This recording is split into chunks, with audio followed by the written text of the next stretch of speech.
आपण सर्व मिळून भगवंताला एकतेने प्रणाम करूया. भगवान बाबा हनुमान जी को प्रणाम. महान त्यागी बाबा जुंगदेव जी को प्रणाम. परमात्माए नमस्कार. भगवत प्राप्तीकरता अनुष्ठान कर्मयोग साधण्याकरता परमपूज्य परमात्मा एक सेवक मंडळ नागपूरच्या वतीने बाबांच्या आदेशानुसार आज लवारी ह्या ठिकाणी 12 हवन कार्य नुकतेच पार पडलेले आहे. ह्या हवन कार्यामध्ये स्वयं भगवान बाबा हनुमानजी उपस्थित आहेत. यांना माझा प्रणाम. आम्हा सर्व सेवकांचे सद्गुरू महान त्यागी बाबा जुंगदेवजी उपस्थित आहेत. बाबांना माझा प्रणाम. आम्हा सर्वांच्या वाराणसी आई ह्या ठिकाणी उपस्थित आहेत. आईला माझा प्रणाम.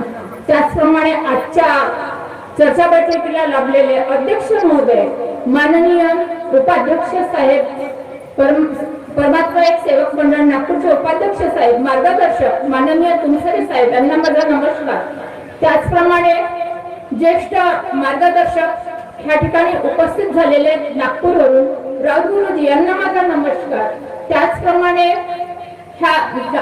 आणि उपस्थित ज्येष्ठ श्रेष्ठ मार्गदर्शक, त्याचप्रमाणे माननीय गायधुनेताई ह्या ठिकाणी उपस्थित झालेले आहेत, त्यांना माझा नमस्कार. तुमसरेताई ह्या ठिकाणी उपस्थित आहेत, त्यांना माझा नमस्कार. त्याचप्रमाणे रुक्माळेताई ह्या ठिकाणी तुम्ही समोर बसलेले सर्व आदरणीय खाणीतील रत्न सेवक सेविकाताई आणि बाळगोपाल ह्या सर्वांना माझा नमस्कार. तर बघा, आतापर्यंत आपण इतके सुंदर सुंदर मार्गदर्शन ऐकले की खरोखरच आपण एक तिजोरी भरावी त्याच्यापेक्षाही म्हणजे ही तिजोरी इतकी मोठी आहे की गाठोडीचं ओझं आपल्याला वाटत नाही, पण आत्म्याला शांतता आणि समाधान भरपूर होतो. अशी ही चर्चा बैठक. त्या चर्चा बैठकीचं मुख्य कारण म्हणजे मला एक सांगायचं वाटते की ह्या ठिकाणी आठवण झाली, लोक बरोबर बोलले, पण एक मुलगा बरोबर व्यवस्थित बोलला नाही. तरुण मुलांनी चर्चा बैठकीला जायला पाहिजे. हा सर्वात वीक पॉइंट आहे आमचा, की हा वीक पॉइंट आहे. आम्हाला बाबांनी काय दिलं आहे? फक्त 4 तत्व, 3 शब्द, 5 नियम, आणि त्या नियमामध्ये आम्ही जर बसत नाही तर आम्ही 9 भावना करून आम्ही म्हणजे 9 भावना कसे घडवले, हा एक मोठा प्रश्न आहे. आणि हा प्रश्न नवयुवकांच्या इकडे वळत आहे. म्हणजे आजची पिढी हे ज्येष्ठ बसलेले आहेत, हे ज्येष्ठ झालेले आहेत. आम्ही पण पिकलेले पानं आहोत, कधी पण आम्ही गळणार आहोत. पण आज ज्येष्ठांकडे जेव्हा आम्ही पाहतो त्या नजरेने आम्हाला असं वाटते की ह्या ठिकाणी ज्येष्ठांचे मार्गदर्शन खूप जास्त आम्हाला पाहिजे. आणि प्रत्येक सेविकेने आपल्याला नेहमीच म्हणण्यात होते की बाबांनी आपल्याला 3रा नियम दिलेला आहे, तर त्या नियमामध्ये आपण बोलण्या चालण्यात नेहमीच चुकत असतो. तुम्हीच नाही, मी पण चुकते. मी बरेचदा चुकलेली आहे, पण परमेश्वरांनी जवळ केलेलं आहे मला. पण मानवी जीवनामध्ये आपण तत्वशब्द नियमाचं जेव्हा पुरेपूर पालन करतो त्यावेळेस खरोखरच भगवंत आपल्याला आपल्या जवळ घेतो. मी माझ्या घरचा एक अनुभव सांगत आहे की मी पण म्हणजे बाहेरचे थोडेसे समाजकार्य करते आणि त्यामुळे मी बाहेर होती. माझा नातू म्हणजे 2ऱ्या वर्गात होता आणि तो सायंकाळी घरी आल्यानंतर मी पण बाहेरूनच आली होती. त्याच्या मम्मीने त्याला जेवण वगैरे चारून दिलं. चारल्यानंतर अचानक म्हणजे खेळता तो, आमची एक गली आहे घराला, मागच्या गलीमध्ये कूलर होता आणि कूलरला असा नेहमी करंट कधीच नव्हता आला, पण एखाद वेळेस मला लागला होता करंट, परंतु त्याच्यानंतर तो आलाच नाही करंट. तर त्या कूलरकडे आम्ही कधी म्हणजे लक्ष दिलंच नाही. पण घरामध्ये काही थोडासा वेगळा प्रसंग होता आणि त्यामुळे काय झालं की त्या दुःख आपल्याला म्हणजे असं नाही, जो गलती करते, जो चुकी करते त्याच्यावरच दुःख येतील असं नाहीये. तर दुःख आपल्या घरातील कुठलाही व्यक्ती करो, जर तुमचा मुलगा, तुम्ही मार्गाचा, तुमचा मुलगा जर दारू पित असेल तर नक्कीच त्याच्यावर दुःख येणार नाही, पण कुटुंबावर, कुणावर तरी दुःख येतीलच.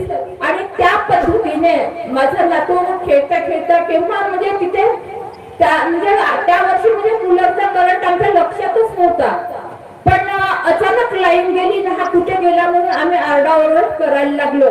की बाबा म्हणजे हा कुठे गेला, साहिल कुठे गेला म्हणून आम्ही जेव्हा पाहायला लागलो तेव्हा तो आम्हाला दिसला नाही. तर सहजच मी म्हणजे गलीमध्ये गेल्यानंतर झालं का की तो पडला होता. जसा तो पडला होता तर मला खूप म्हणजे असा जोरदार आरडी फुटली की साहिल पडला आहे म्हणून. तसेच माझे दोन्ही मुलं पण नोकरीवरून आले होते, तर मग ते पण धावले. आम्ही लगेच दवाखान्यात नेला, पण काही केल्या मुलगा काही आमच्या हाती लागला नाही. भंडाऱ्यापर्यंत नेला आम्ही, पण मुलगा आमच्या हातात काही लागला नाही. आणि एकुलता एक नातू आम्हाला जेव्हा गमवावा लागला त्यावेळेस आमच्या घरची परिस्थिती इतकी कठीण होती की 6 महिन्यापर्यंत म्हणजे आमच्या घरी कोणी येणारे येत होते तर बाहेरूनच अगदी सर्व म्हणजे पुरुष व्यक्ती जे बाहेर बसत होते आणि सांगत होते की तुम्ही इथूनच वापस जा, घरामध्ये तुम्ही जाऊ नका. म्हणजे एवढं आमचं रडणं पडणं एकदम म्हणजे सुरू होतं की आम्ही नेहमी त्याच्या आठवणीने म्हणजे बेहोश होणे असे लक्षणं होते. पण त्याच्यानंतरही म्हणजे थोडीशी आम्ही सावरलो आणि मी सुनेला आणि मुलाजवळ 3 महिने तर मुलगा सावरलाच नाही आणि सून पण सावरली नाही. पण 3 महिन्यानंतर मी त्यांना सांगितलं की बाबा रे, तुम्ही नवीन आहात, नवीन पिढीचे आहात, तुमची काय योजना होती ते नको सांगा, परंतु कमीत कमी तुम्ही भगवंताचे कार्य करा आणि शेवटी तुमची काही यंत्रणा तुम्ही केली असाल तर त्याच्यासाठी डॉक्टरी उपचार पण करा. कारण बाबांनी आपल्याला दवा आणि दुवा दोन्ही काम सांगितलेले आहे. बाबांनी असं नाही म्हटलं की तुम्ही फक्त माझ्याचकडे बघा. बाबांनी सांगितलं की जेव्हा तुम्हाला दवेची गरज राहते तेव्हा तुम्ही गरज दवाची पण घ्या. आणि अशा पद्धतीने कार्य करून जेव्हा मासिक पाळी आली तेव्हा सुनबाई मला पाणी मागायच्या, आता डोळ्यात पाणी आणायच्या आणि मी तिच्या डोळ्याकडे पाणी आणून पाहायची. तेव्हा मला खूप म्हणजे असं वाईट वाटायचं की का घडलं असं आपल्याच्याने, म्हणजे खूप असं म्हणजे वाईट वाटायचं. परंतु ज्यावेळेस माझ्या नातवाला आम्ही म्हणजे नेलं होतं त्यावेळेस मार्गदर्शक माननीय शेंडेजी यांनी आम्हाला सांगितलं होतं की तुम्ही परमेश्वराजवळ योग मागा म्हणे.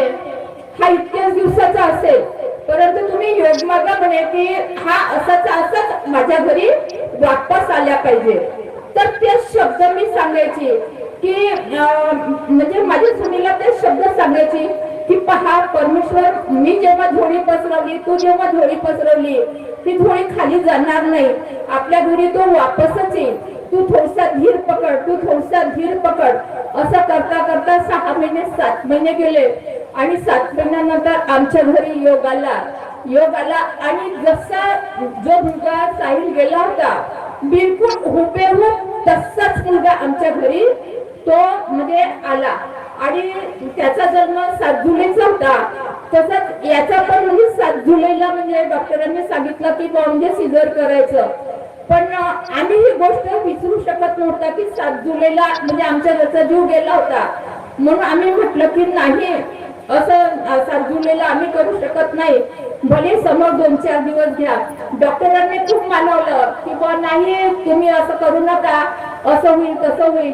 पण आमचा पूर्ण परमेश्वरावर विश्वास होता.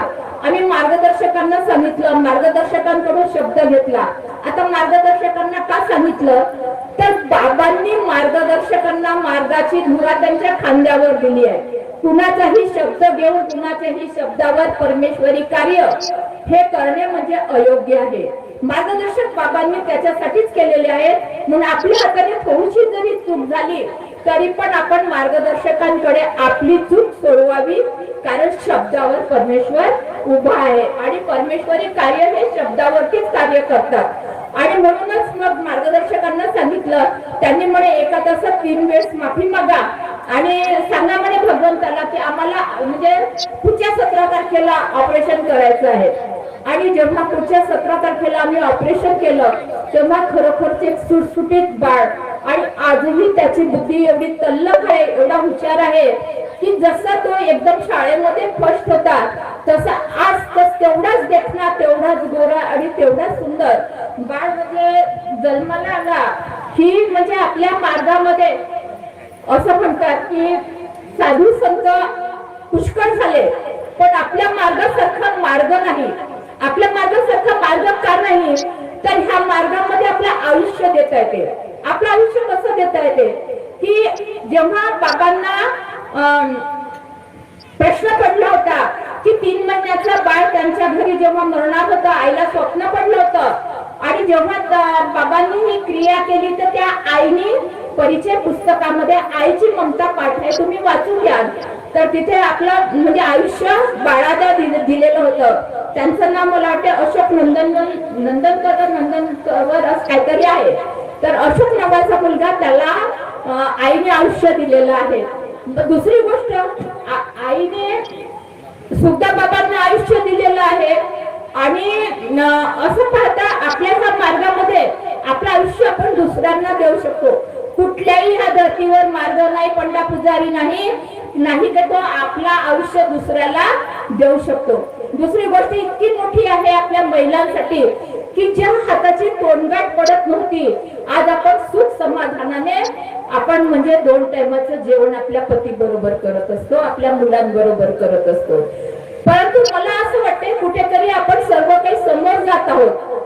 आपण इतके समोर गेलेले आहोत, समोर जात आहोत. आपले मुलं लेक्चरर होत आहेत, डॉक्टर होत आहेत, सर्वच होत आहेत. परंतु आजही आमच्या मार्गाची खंत आहे की आमच्या मार्गात बाबा जिंदगीवरती PhD कोणीच केलेली नाही. ही एक शोकांतिका आहे. आज बाबासाहेब आंबेडकरांवरती, महात्मा ज्योतिबा फुलेंवरती, आज सावित्रीबाई फुलेंवरती, आज पहा तुम्ही बचत गट निघाले, त्या बचत गटांवरती PhD करणारे युवक समोर आलेले आहेत.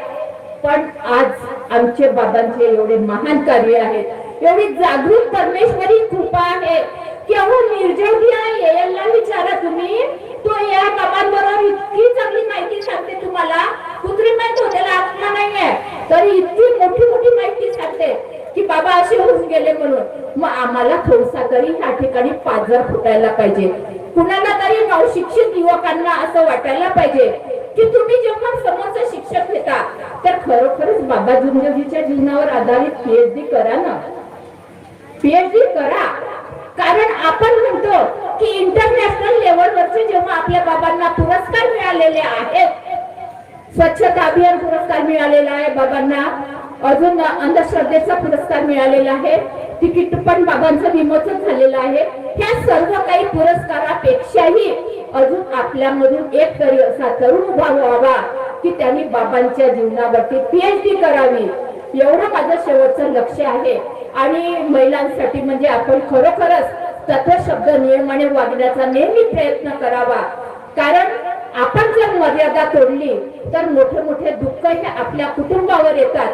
आणि पुरुष हा करता आहे तो कमवतो, पण महिला ही पूर्ण आपल्या घराची पंतप्रधान आहे, कारण ती पूर्ण घर चालवते. म्हणून आपल्या मुलांना आपण घेऊन चर्चा बैठकीत जायला पाहिजे, तत्वशब्द नियमाची सांगड घालायला पाहिजे. मी पण माझ्या जीवनात माझे दोन्ही मुलं नोकरीवर आहेत, सर्व काही व्यवस्थित आहे, पूर्ण घर माझं चांगलं आहे, माझे सुना पण व्यवस्थित आहेत. हे कशामुळे तर आपण मार्गातल्या ह्या तत्वशब्द नियमाने चालतो आणि आपले नियम आपण आपल्या सुनांना सांगतो. त्या अनेक मधून येतात पण त्यांना आपण सांगतो, पण सांगताना सासूबाईला सुद्धा काही झालं नाही पाहिजे. कारण 20 वर्ष त्या घरात राहिलेली मुलगी 5 दिवसात आमच्या रोजच्या भाजीला फोडणी देऊ शकत नाही, म्हणून ती आपल्या बाहेरचीच फोडणी देईल.